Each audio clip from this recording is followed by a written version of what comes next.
suis votre assistant, appelez-moi neuro-imprégnatif, parlez-moi d'androïde.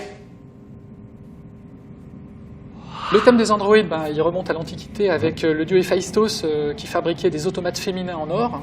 Et puis, donc c'est un thème qui est vieux comme le monde.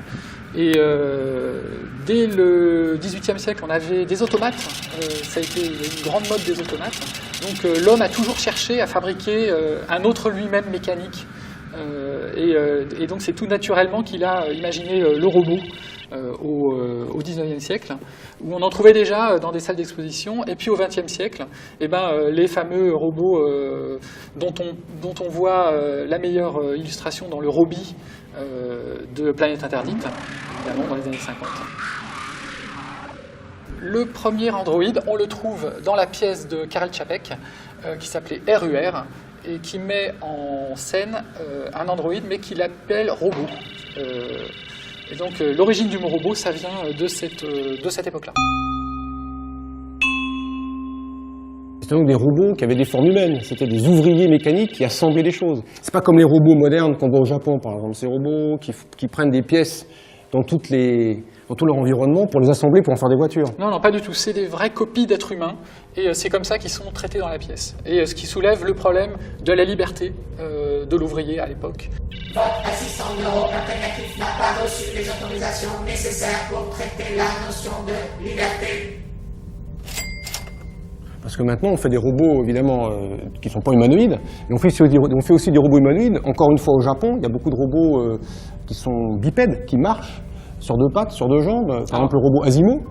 Et il y a aussi ce robot de la NASA. C'est un robot qui est fait pour aider les astronautes en apesanteur. Alors c'est un robot tronc. Il a que le tronc, il a les bras, il a la tête, et puis c'est tout. Il est en apesanteur, il flotte dans la capsule, et il est censé être là pour aider les astronautes dans leurs tâches. Par exemple, de montage, de passer des objets, bref, d'action dans la capsule. Alors c'est vrai que les robots d'aujourd'hui, ce ne sont pas des individus, comme dès les années 50, on a des robots humanoïdes qui ne sont des grosses boîtes de conserve, mais qui ont déjà des pensées humaines, qui ont déjà des aspirations à être humains.